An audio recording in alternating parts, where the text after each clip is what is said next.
Aglorev Magazine Live is brought to you by FURLOUGHED's Energy Exchange. Express yourself without saying a word. And Aglorev Entertainment. Mind, body, soul, energy healing. Good morning. Welcome back to Aglorev Magazine Live, your reliable source for assistance with navigating the 3D. Things are getting spicy, and I'm bringing the sauce, keeping you calm, relaxed, and happy. Because it's all in the stars, the energy of the stars. Do you feel as if you or someone you know has suffered an abusive relationship? Let's diagnose. With the shutdown, female political voices are raising up, and Trump reinterprets his furloughed federal workers' role. Golden Bachelor shows no signs of changing. Survivor survives another week. Amazing Race extends my Big Brother buzz.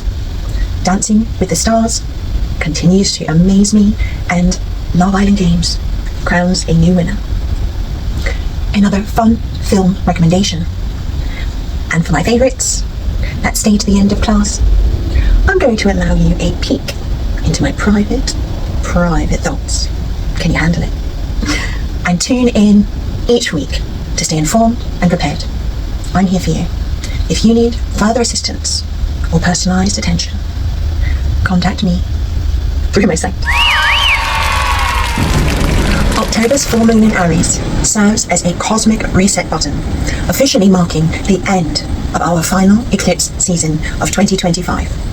The heart of eclipse season and may have already ended back on September 21st, but eclipse seasons don't officially end until the first regular lunation after the final eclipse, making October 6th's full moon in Aries our official return to reality.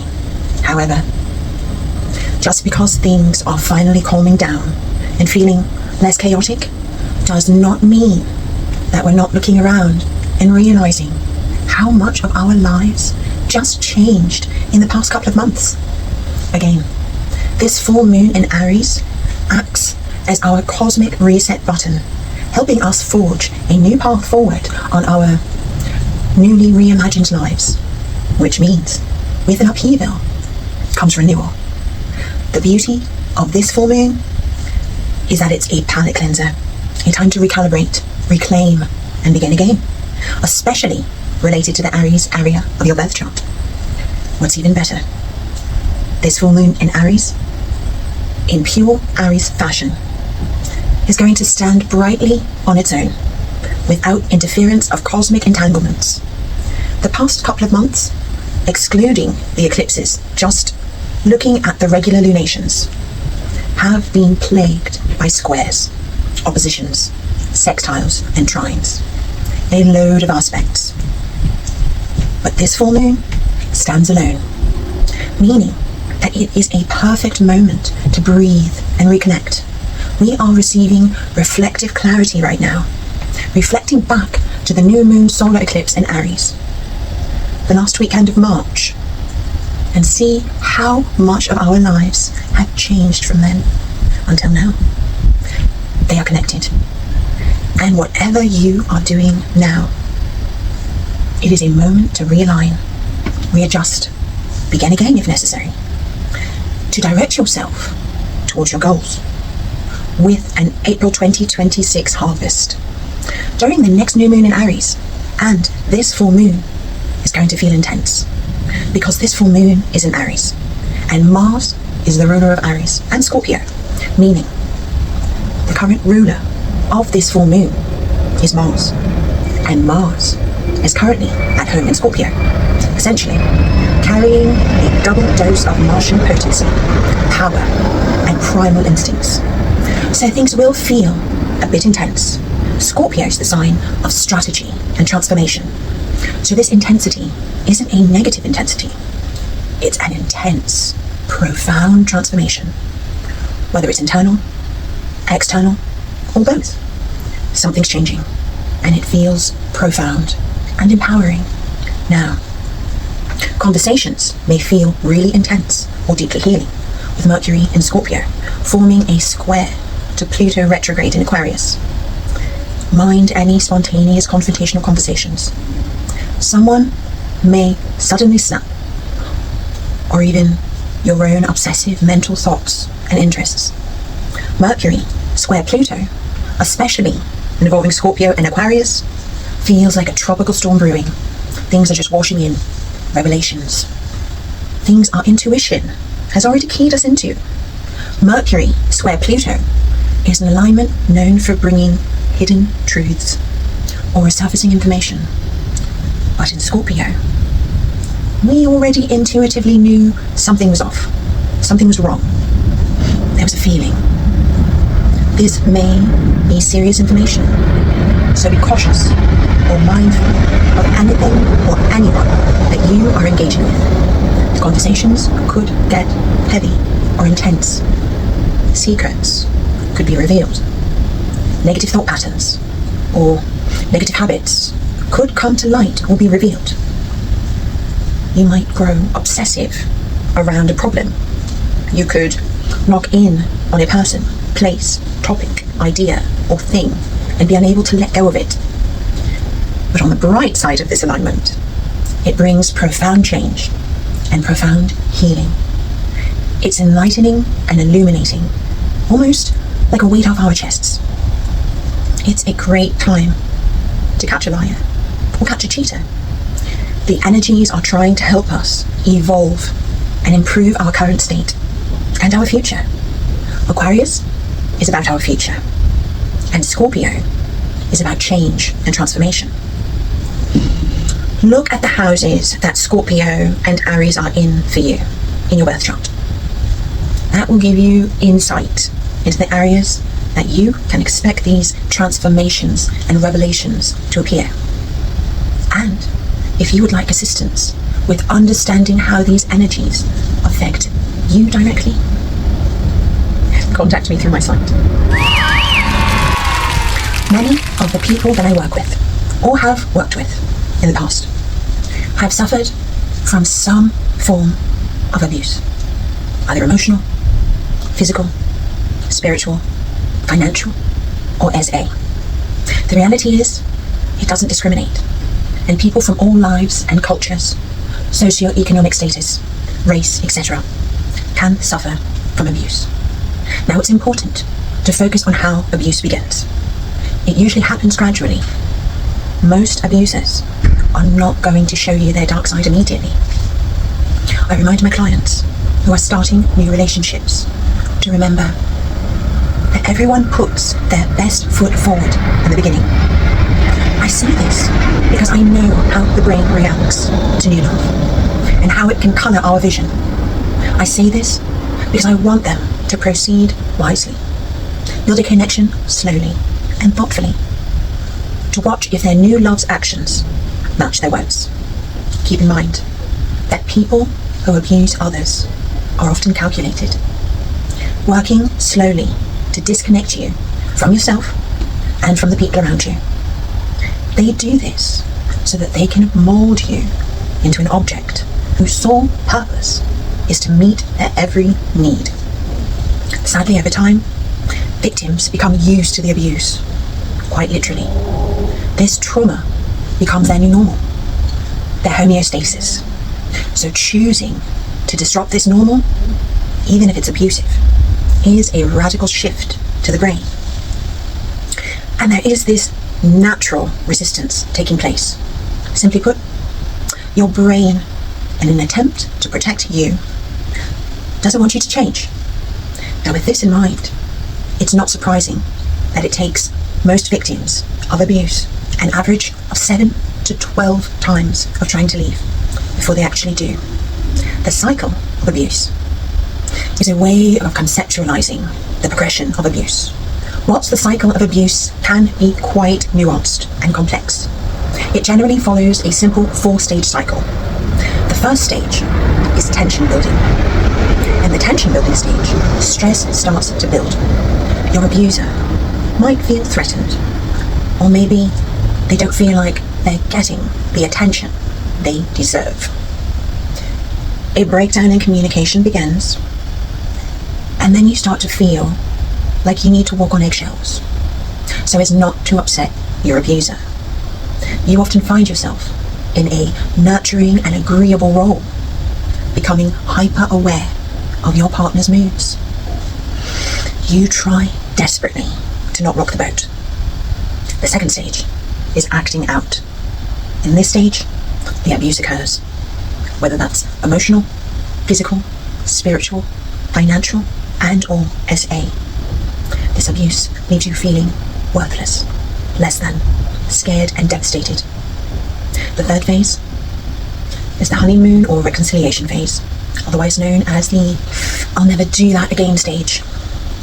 This part of the cycle is where your abuser apologizes for the abuse. They may beg forgiveness or feign remorse. Most often, they blame the victim for provoking the abuse and/or denying that the abuse even happened.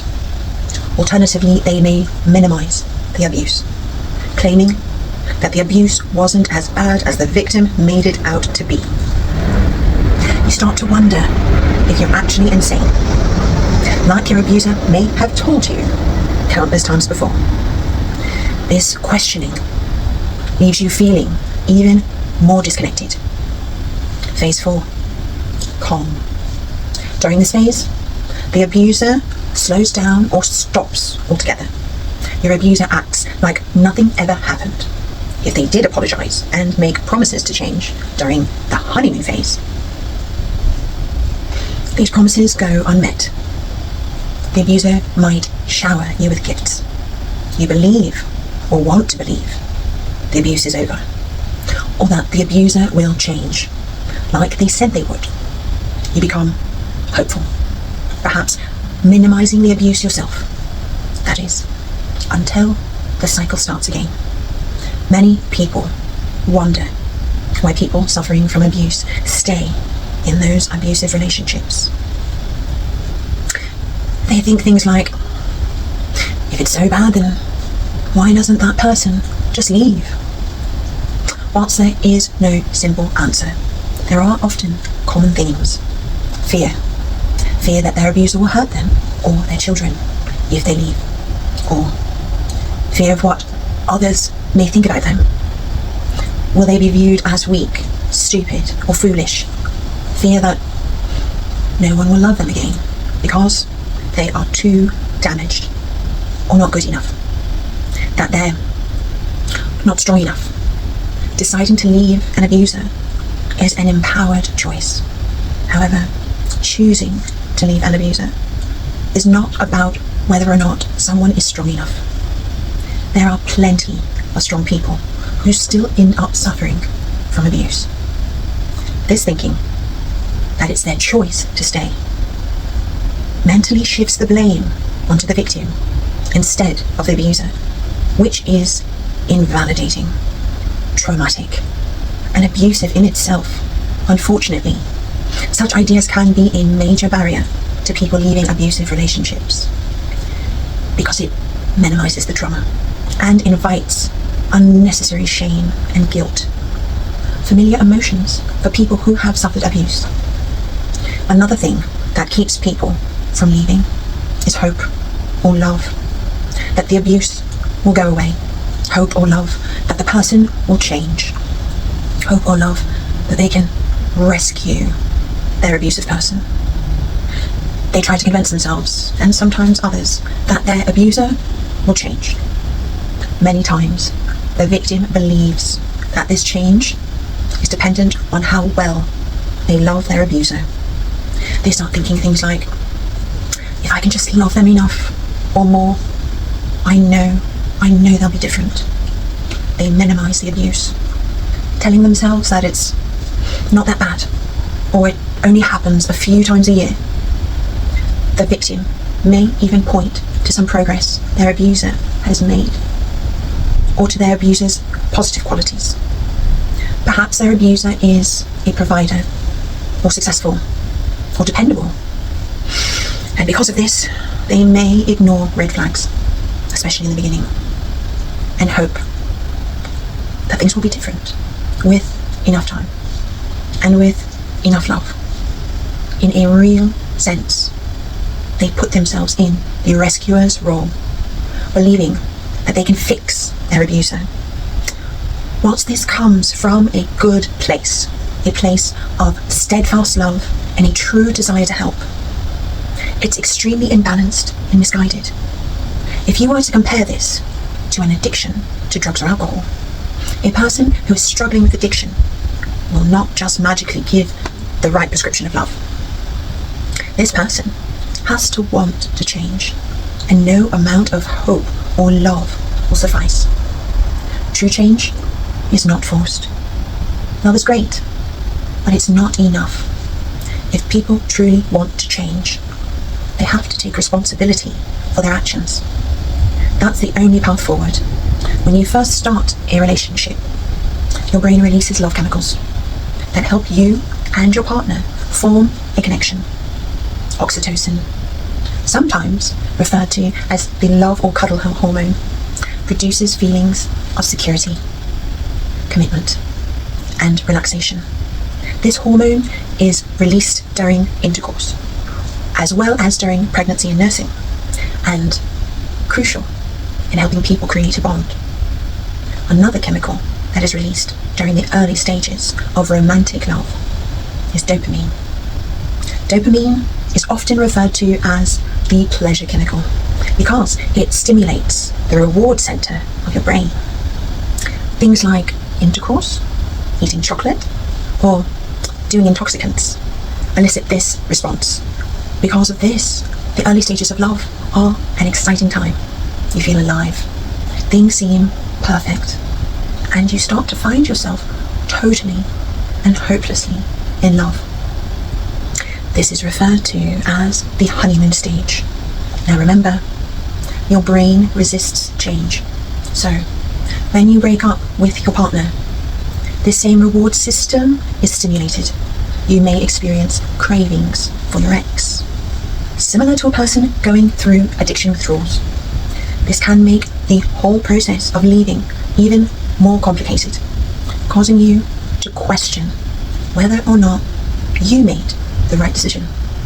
It is important that you remember and reflect on your why. This is why you left and why you're not going back. And if you need assistance finding or remembering your why, or help navigating your relationship that you may feel might be abusive, contact me through my site. A government shutdown has increased the female political voices unedited on public platforms, and the White House is firing back. First, at former Vice President Kamala Harris, Tuesday, bringing up her notorious cackle after she called members of the Trump administration mother effers and crazy during a recent stop on her book tour. There is so much about this moment that is trying to make people feel like they've lost their minds, when in fact, these mother effers are crazy, Harris said. At the Day of Unreasonable Conversation seminar in Los Angeles on Monday, the left-wing LA crowd erupted in applause after the former vice president's remarks appeared to leave herself amused and laughing. Kamala Harris should listen to an audio recording of her cackle of a laugh before calling anyone crazy, White House spokesperson Kush Desai said in a statement to TMZ. When asked about the ex-VP's remarks, Harris has for years faced criticism of her love, with detractors at times questioning whether it's a genuine expression. The former presidential candidate busted out her trademark laugh frequently on the campaign trail, using it to deflect attacks from President Donald Trump during their single presidential debate. Former second gentleman Doug Imhoff recalled at the 2024 Democratic National Convention that he fell in love with Harris and her laugh after he left her an awkward voicemail and she returned it. She called him back and we talked for an hour. We laughed, and you know that laugh. I love that laugh. Imhoff said of his wife Harris, who is promoting a memoir, 107 Days, about her failed presidential campaign, went on a tirade the day before her LA event. Part of this moment requires us to also debunk some of this stuff they're trying to sell the American people, to scapegoat, instead of owning up to the responsibility that the powerful have to have some level of concern and care, if not just basic effing curiosity for the well-being of other people, Harris said at an event in San Francisco on Sunday. Harris's office did not immediately respond to the Post's request for comment. New York Representative Alexandria Ocasio-Cortez, Democratic, told her supporters during a social media live stream Sunday that the best way to resist Trump's administration, officials like Stephen Miller, the Deputy White House Chief of Staff, is to laugh at them. The point is that they are scraping and grasping at straws because they have nothing else. Laugh at them. Stephen Miller is a clown. I've never seen that guy in real life, but he looks like he is like 4 feet 10 inches tall. He looks like he is angry about the fact that he's 4 feet 10 inches tall. And he has taken that anger out on any other population possible. Like, laugh at them. Ocasio-Cortez said on Instagram Live Sunday. The New York lawmaker added that one way of combating the rise of what she described as authoritarianism is by poking fun at insecure masculinity and those who perpetuate it. One of the most powerful cultural things you can do to a political movement that's predicated on the puffery of insecure masculinity. That's what this is all about, she said. One of the best ways you can dismantle a movement of insecure men is by making fun of them. By having secure men who aren't afraid of successful people around them, who are also participating in that as well. Ocasio-Cortez regularly spends time on social media, bantering and chatting policy with her followers. She has been a prominent figure in the government shutdown fight. As Republicans say, her possible primary challenge to Senate Minority Leader Chuck Schumer, Democrat from New York, has inspired his hardline position on healthcare. Ocasio-Cortez called this GOP claims ridiculous and desperate last week. It is so important to understand that these people are all talk, she said of Republicans. Miller, one of the most influential figures in the Trump administration, regularly tangles with Democrats over policy, debates, and news of the day. Earlier on Sunday, he slammed Representative Dan Goldman, Democrat from New York, over a social media post, accusing Miller and MAGA World of doxing a judge in South Carolina before her house was burned down, and asking if President Trump would speak out against the extreme right that did this. You are vile, deeply warped and vile, Miller said of Goldman during a Fox News interview. Whilst the Trump administration has launched this first ever government-wide effort to combat and prosecute illegal doxing, sinister threats, and political violence, you continue to push despicable lies, demented smears, malicious defamation, and foment unrest. Officials in South Carolina are investigating the cause of the blaze. Hundreds of thousands of furloughed federal workers may not automatically receive back pay once the government reopens. President Trump signaled on Tuesday, prompting renewed fears that the administration might try to circumvent federal law and maximize the pain of the shutdown. The president's comments, which echoed a draft memo that has circulated at the White House, contradicted the administration's own guidance that furloughed employees would receive retroactive pay shortly after Congress strikes a funding deal. Following the longest shutdown in history, a 5-week closure that began under Mr. Trump at the end of 2018, Congress adopted a law that guaranteed back pay for the millions of federal workers who often bear the financial brunt of funding lapses. That measure, known as the Government Employee Fair Treatment Act, applied not only to that closure, but also future fiscal lapses, quelling a major source of uncertainty for federal workers caught in the political fray. Mr. Trump signed that measure into law in 2019, but his administration, 6 years later, now appears to have interpreted its guarantee much differently. In the draft memo, which was shared Tuesday by a White House official, the administration indicated that only the workers who are deemed essential may be automatically entitled to pay once the stalemate ends. That includes military service members, air traffic controllers, and others who are currently required to report for duty during the closure. For those who are furloughed, however, the White House memo laid out the case that Congress still must explicitly approve funding for any payments to occur. When asked if these workers would indeed lose pay, Mr. Trump told reporters at the White House that it depends on who you're talking about, adding that there are some people that really don't deserve to be taken care of, and we'll take care of them in a different way. Pressed later on the legality of his actions, given the law that he had enacted, Mr. Trump insisted that he would follow the law, and what the law says is correct.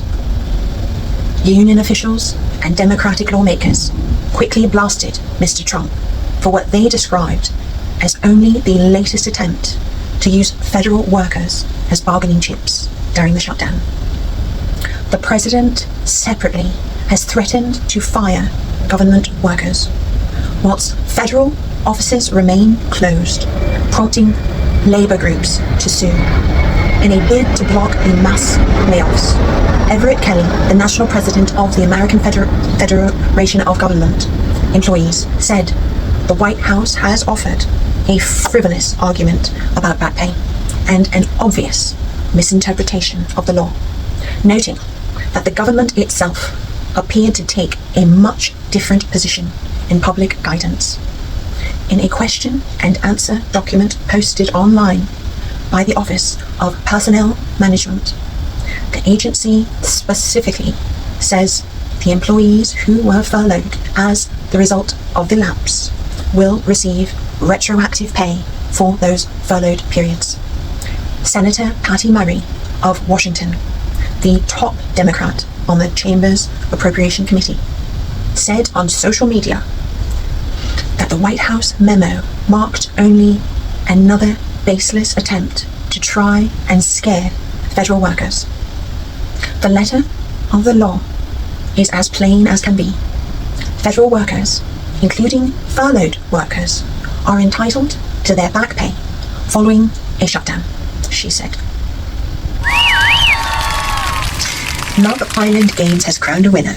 Now, they narrowed it down to the final four couples, which consisted of Johnny and Gabby, Justine and Tyreek, Toby and Sydney, who was the ex of Isaiah and Lucinda. Ironically, those were all UK-US couples. Interesting. Anyway, America voted. And see, here's the thing. I'm going to have to stop saying who my favourites are, because as soon as I do, they leave. And I don't know, I'm the common denominator. So yes, Johnny and Gabby were voted out by America, and I'm a little bit gutted about that, because I do feel that Johnny deserved to win, especially because he did sacrifice his relationship with Adriana, who I believe was his ideal first choice. He went through many duels, and he just fought so hard, and he continually came up second to Justine. So I was rooting for him, and it's unfortunate that it was not within his power. Like, he didn't leave the game on his own merit. It was a vote, and that's even more heart-wrenching. Now, Then it goes down to the final 3, and it ends up being between the final 2 of Justine and Tariq, and Lucinda and Isaiah. And I was a little bit torn by that, because I still do not believe in Tariq's energy towards Justine. I still believe that he is only using her, and he will, as soon as they leave the villa, I don't know if there will be any sort of trying for a relationship there. And yet she seems as though she's starting to fall for it, even though she saw the red flags in the beginning. And see, this is something that I warn my clients in relationships. Things that you know are red flags that you see in the beginning, that you call out, if you don't leave then, if these are deal breakers, the more time you spend with them, the more connected you become to them, women will start to ignore those red flags, which is what is happening with Justine, which may lead to a harder heartbreak after they leave the villa, because she's going to be more invested. So I wish for the best, but Tariq has already said his intentions, to be honest, and yeah, we'll see. But then it goes down to a duel where they are flipping bags back and forth. Oh, and beside Lucinda and Isaiah, it isn't interesting because Isaiah's ex of, I believe, 2 or 3 years was Sydney, who was with Toby, and that's an interesting dynamic. And to be honest, Isaiah is a cheater, so it's hard when you're in the villa coupling up with the ex of somebody who you know has cheated on them. So I don't know. Hopefully Lucinda guards her heart on that one. She did pick love, so did Isaiah. Oh, right, that's obviously who's the winner. So yes, it goes down to a duel. And to be honest, the results make me almost think that it is not 100% real. I almost feel like they cast actors and they put them in improv, because it almost seems like they reward the least deserving. In my opinion, I love Lucinda, but she put white bags into her own area and she was not as aggressive. I don't know. It is what it is. It was an entertaining season. There were loads of examples that I'm very glad we got to see play out. And yeah, regardless of whether it's improv or whether it is true real life, the characters and the examples that they are showing are true to how they happen in real life. So that is all that is really necessary. Watching the fellow when he gets scorned and then he'll take her back, but then he still says, okay, I'm going to get her at my first chance. The DL fellow that is a little bit of an energetic vampire that is hiding, and the things that he uses to try to get her off his scent. Yeah, so many. But hopefully you're watching throughout. You can go back and rewatch and watch it along. The great thing about these shows is they are stream and you can watch whenever you want. And it is something that is good to watch alongside, so you do see the examples, you do see the signs, and you can recognize them more readily in your own life. Now, hopefully you reward positive behavior. Hopefully you reward the good characteristics in a person, and that is who you surround yourself with. Hopefully keep coming each weekend. You will learn the behaviors, the boundaries, the deal breakers, and all the things that you should allow in behavioral transactions, whether it be a romantic transaction or an acquaintance or family friend, etc. So yes, watch Love Island Games on Peacock, and follow along. Let me know what you think in the comments. Cheers. Okay, Love is Blind USA has released the first half of its new season, and it is so overwhelming how they pick these people, and the women smell of desperation, and these men are creepy. They are liars. They are showing signs of so many red flags. Let's start at the top. Well, not at the top, but we'll go with alphabetical order, who linked up first. Anyway, we have Anton and Alini. They at first seem like they could work. However, her energy became off balance. She became too eager. He started to think he was a prize. He didn't even look back at their meeting. That shows a lot. He thought she was the prize in the beginning. She was too eager. He pulled back his energy. He became the prize. She was the black cat. He was the golden retriever. After their meeting, it switched. He became the black cat. She became the golden retriever. You see the energy movement go, like it's almost palpable. It is great to like someone, to be grateful, but not too eager. The energy, if you want it to stay balanced, if you want to keep it, you have to keep your calm and collected, is basically a good way to say it. When you are too eager, your energy pushes. It pushes because you're forcing that energy in, instead of allowing it to come to you. As a woman, please try to stay calm. Even inside, you're jumping inside, and in your thoughts, you're like, try Try to be an observer of your emotions. Try to understand why you're feeling this way, but respond in a very calm way. Keep your energy balanced and to yourself. I know that it's hard to understand if you don't know what I'm talking about, and it's something that you start to understand in working with energy when you become an alchemist. And if you need help with that, contact me through my site. Anyway, but as far as this, you see that energy change. She was the black cat, he was the golden retriever. After the meeting, she was so eager, her energy pushed him, he didn't even look back. So it will be interesting to see how that progresses, because it is kind of a foreshadowing, I believe, because now that he has seen her, she's stunning. But yeah, even beautiful girls, fellas will not be grateful for. Then let's go to the ones that left. We have Anna and we have Blake. Blake actually was dating Anna. Anna somehow got cold feet or whatever, and that is what is weird, because Anna was Patrick's first choice, and that was his true choice, and that's what should have happened. I'm not sure why she left. She probably got cold feet. However, Patrick by default went for Casey, but we'll get to that in a minute. Blake also left. Blake was also dating Anna. Anna was also his first choice, so that was an interesting thing. Anna could have got overwhelmed because she had two amazing choices. Great problem to have. It's just in this circumstance, with them being in this experiment, that is something maybe you can't really deal with, but in real life, that's an amazing problem. Try to keep that decision try to make the best decision as you can in those situations. It is very hard if you are forced into a decision. If you are not looking for a life partner, then just enjoy them all. But anyway, so Blake and Anna leaving Patrick to Casey. Now, they are all of the men are liars. They lie. Patrick lies because he tells Casey that she was his first choice, that he wanted her, but he went to her because as default. Patrick lied to her, told her what she wanted to hear, and it's interesting as well. In the pods, Patrick was the black cat and Casey was the golden retriever. She was giving escort vibes. She was trying to sex chat him through the war. It was almost smelled desperate. However, once they saw each other, you saw the energy switch again. When she would speak to him, her words would come out, but she had a sneer in her face. Those are micro expressions to look for, even though someone's words are beautiful. And this is dangerous for women, because women fall in love through their ears and through the words, and that's what men know. Now, if you look for the micro expressions, you can see that even though the things that Casey was saying to Patrick were sweet and what you wanted to hear, she was sneering the entire time. She was gritting her teeth. She makes me wonder if they cast these things and they just give her a role to play, because the way she was speaking, the way she was, I can't go through with this, and the way that she was acting, like she was almost like an escort or something, and she just kind of wanted to get into this, do an acting thing, and then she was like, okay, I can't spend all that time with him. And yet, as she's leaving him, she jumps up, does a straddle split hug around him and snogs him with tongue. And he is led to believe that once the cameras are gone, they're going to have a relationship. That is at least it's the girl doing that. I don't know. That's an interesting thing. I think some of them are on some intoxicants, and yeah, which leads me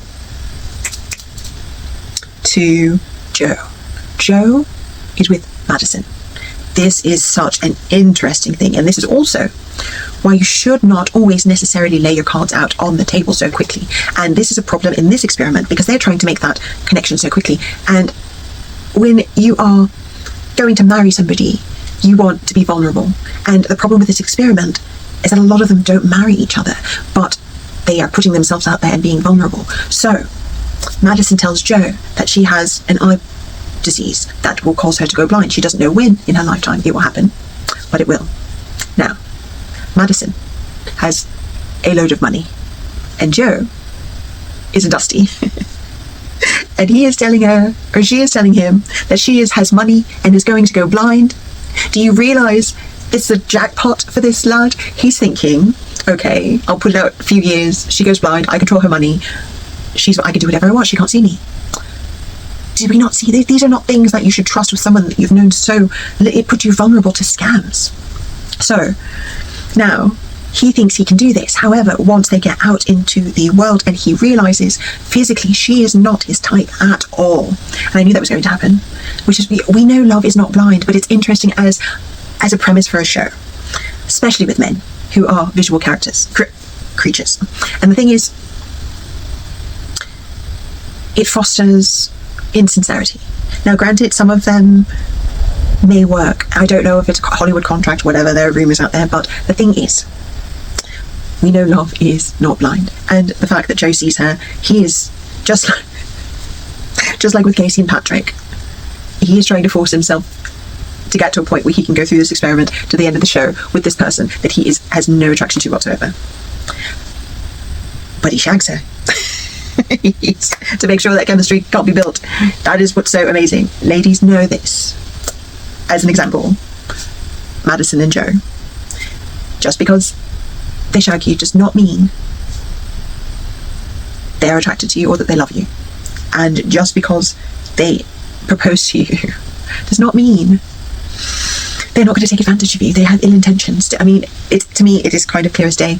But I don't know if he will last it out, because he does seem like the superficial factor of that is bothering him very much. He is trying to start fights on purpose. However, here's the thing. Actually, she is the one who initiated the fights.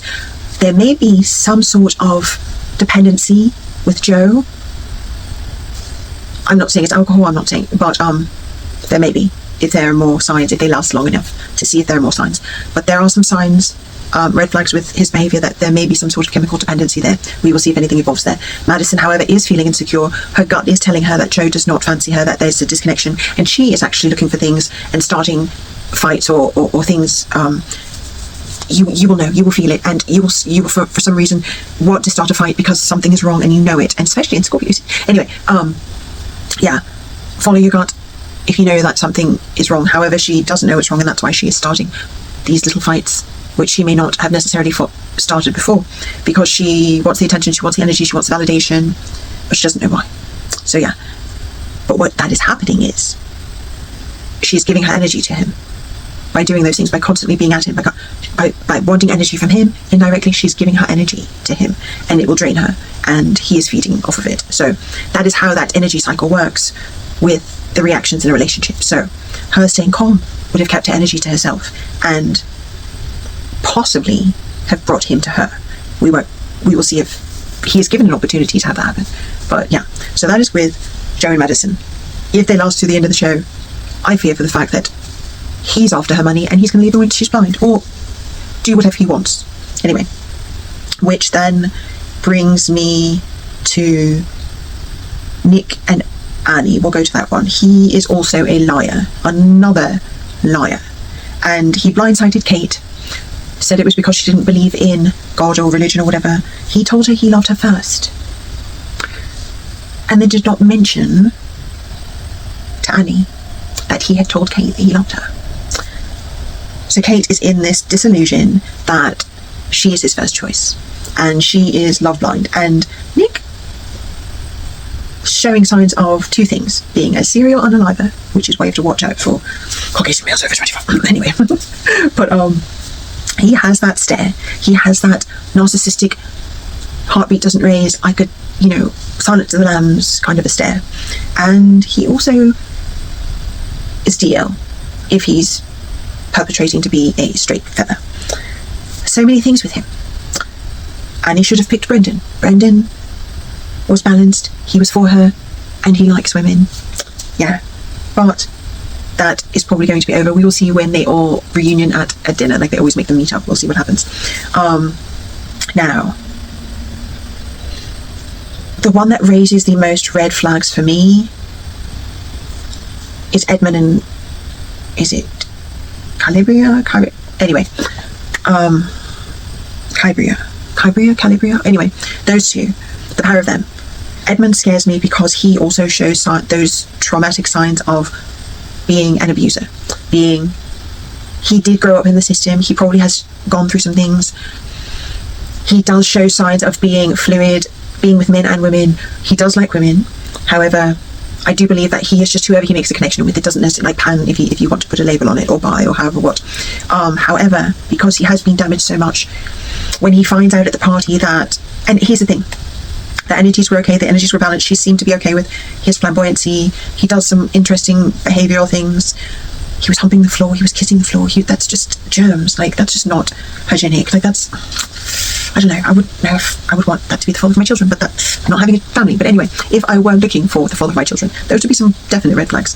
Anyway, when they found out that all of the couples had had intercourse except for them, the fact that his reaction was, nice guys finished last, shows that he might be an abuser, because the fact that he took that personally, the fact that her wanting to wait And he even kept throwing it into her face. You've had intercourse with fellas that don't mean anything, but you won't have it with me.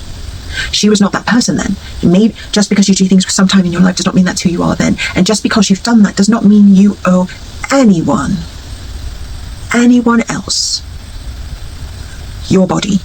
That is your choice. And the fact that he was saying that if he was not a nice guy, what? He would have taken it from her? Is that what he's implying? What would a not nice fella have done? Those are some very, very serious red flags. All of those things are foreshadowing.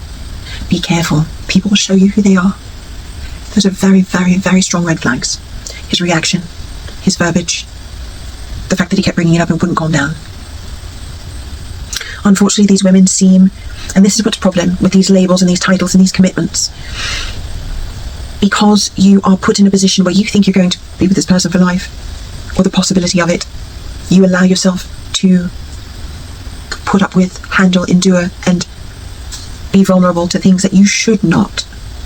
And when you don't get married, it's even more of a slap in the face that you allowed yourself to do that. And that is why I support her for not wanting to go into course too soon. That is she's protecting herself. She is good. I am proud of her. And the thing is, just because you say you're getting married, a lot of them are just going on it because they know they can have a little fling for a few weeks, be on telly, and then get some followers.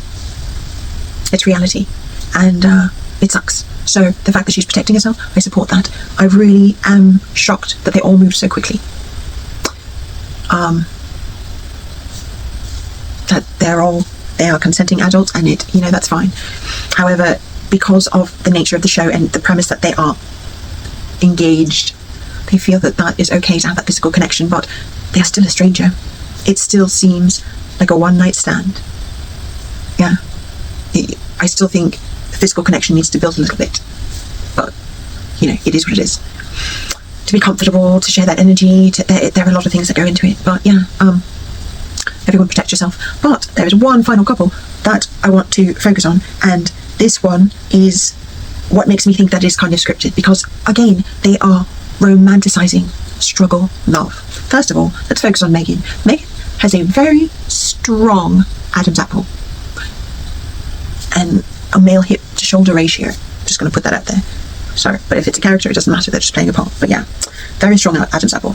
So it's interesting because she had it down between Michael and Chris. Michael seemed like he should be the logical choice, and that is who she should have gone with. However, here's what is happening. If this is real life, Jordan already has a child. So hypothetically, if Megan did not start as a female and cannot produce offspring, in her mind, she is not holding him back because he already has a child. Also, she had a parent that had the same diabetes as Jordan's child does, and some sort of penance. Why would you choose a situation with a sick child and a dusty?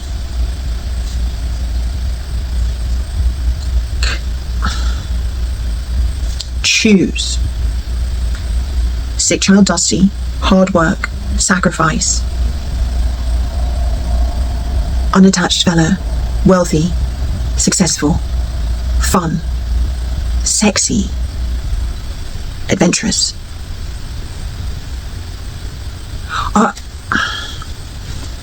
It's hard for me to understand some of these choices, and which is why I'm wondering, are they promoting struggle love? Are they actors with an agenda so that the population, this is what they choose? There is no reason why you would want a job just because. Okay, so her father had a disease, so she needs to choose a child that has the same disease because she already knows how to deal with it. So if your father was a drug addict, you're going to pick, it doesn't make, why would you pick the same struggle? We are here to fix our vibrations. We are here to heal our generational curses, not continue them. So every single one of those couples have so many red flags. And this is just the first half, but it's great to watch. It's entertaining, and it has a lot to focus on and chat about. So all of the men are liars, a little bit creepy. Some of them DL, some of them are showing signs of serial unaliving or abuse. It's a little bit intense. The women, they're so desperate for love and attention and wanting to be, that the focus is, I just need that ring.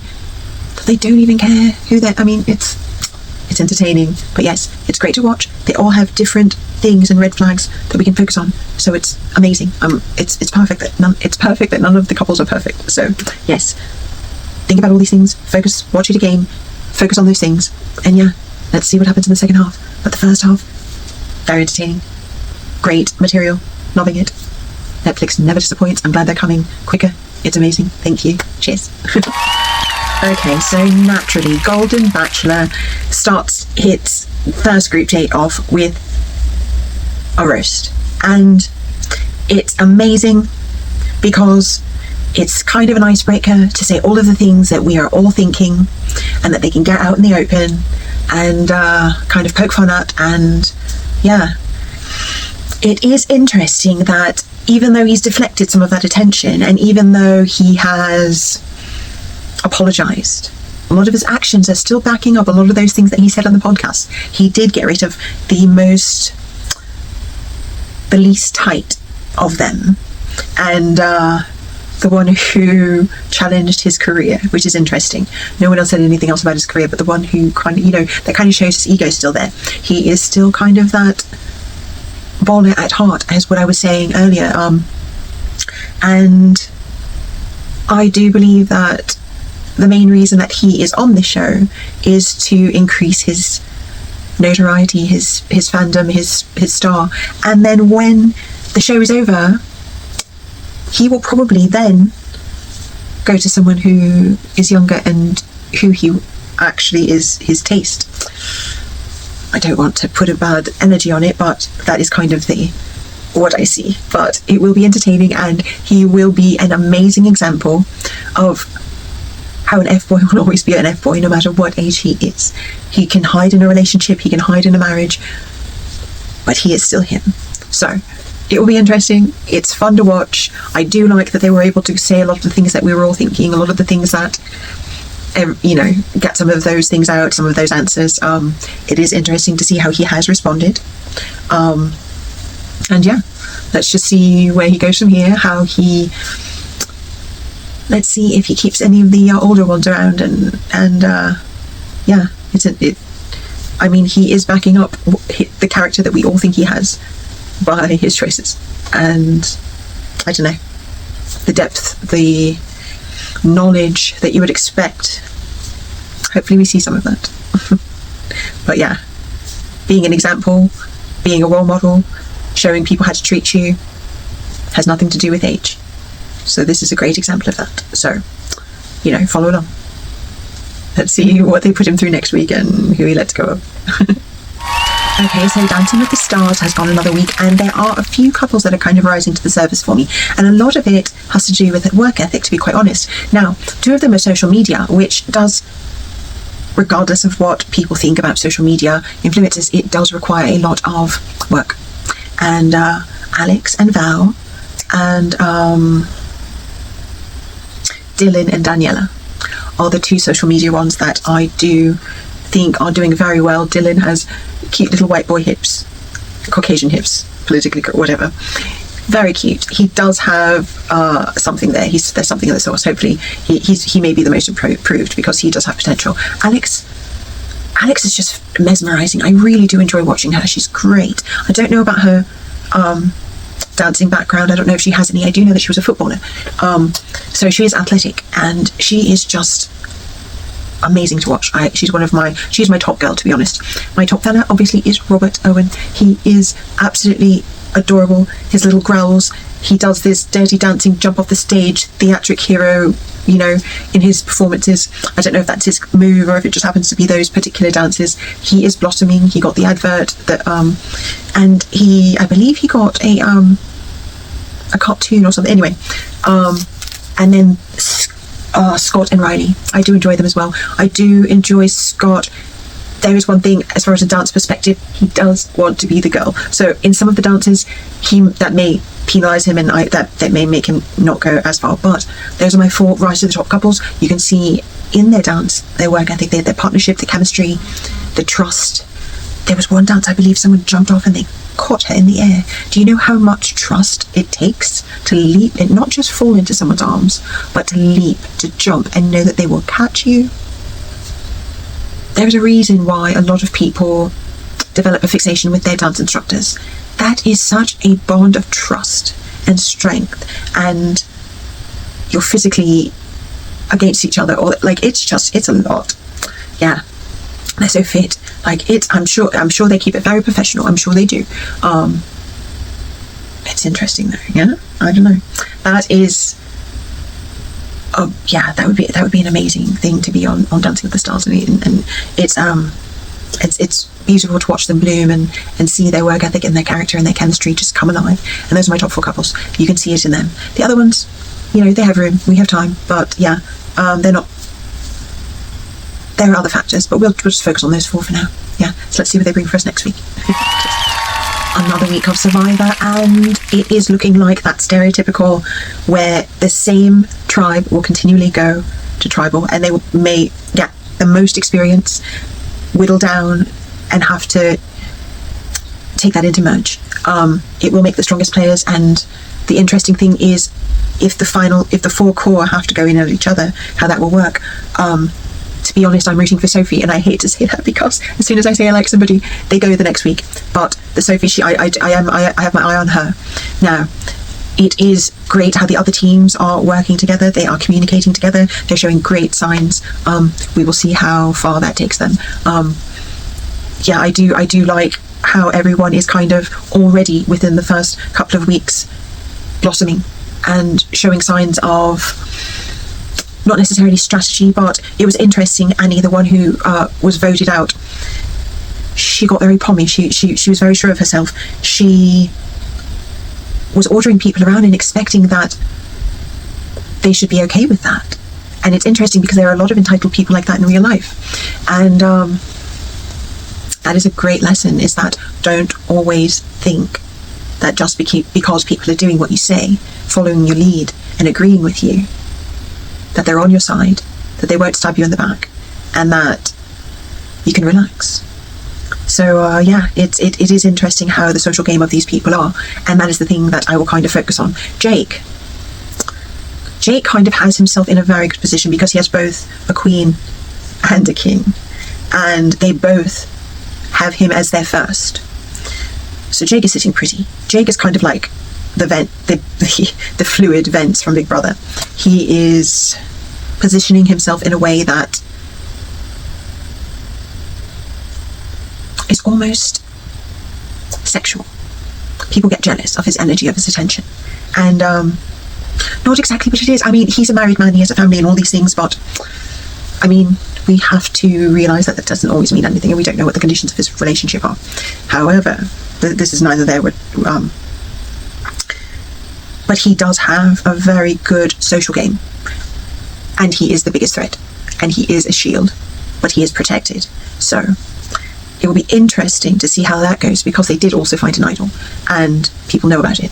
So they're already showing signs of cannibalism, to be quite honest. They might implode pretty soon, but that will be perfect for us because we can analyse how they do it, what the behaviours they exhibit, and what to look for in people that are telling mistruths, which right now is a great time if you think someone is not being honest or going out on you. The stars are aligned right now where you can find out the truth, so go get it. And let's see what happens next week on Survivor. And cheers, Annie. This week's movie recommendation is Play Dirty with Mark Wahlberg and Lakeith Stanfield. Give me a second. It is very entertaining. It is kind of about a heist gone wrong, and then kind of how they revamp and slightly revenge it. And it is a little bit of action, a little bit of almost kind of a romance, but not exactly. But it is fast-paced. It is not exactly witty script, but it is action-packed, and it does have some thought behind it because of the heist, obviously, and great actors, and it's good for a date night or even to watch by yourself. I believe it is on Prime only, but yeah, check it out. It's called Play Dirty. It just came out. Cheers. All of the Dusties keep scrolling. Ballers give it up for Olga Leilani. I'm the model of female that has a womb and bleeds monthly without dying. Oh, wow. Cisgendered female is what we are now tagged. Oh, wow. And only this model is being affected by the change in laws and restrictions of rights. Oh, yeah. However, my make is O negative.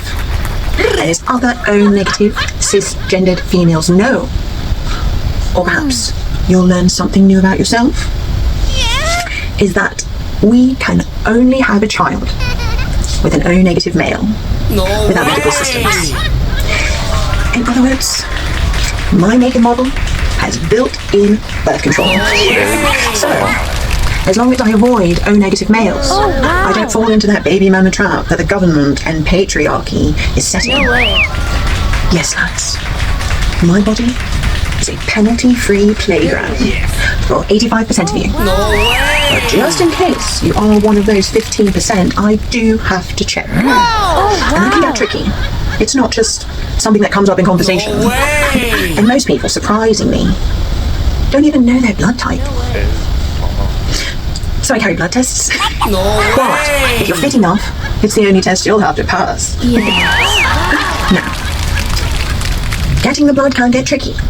One fellow I was dating woke up to me having his wrist in one hand and a knife in the other. It wouldn't calm down long enough for me to tell him I was only going for the finger. He was cute too. I'm not scared. Let's do this. Check out the latest from Aglorev Entertainment for all of your level up needs.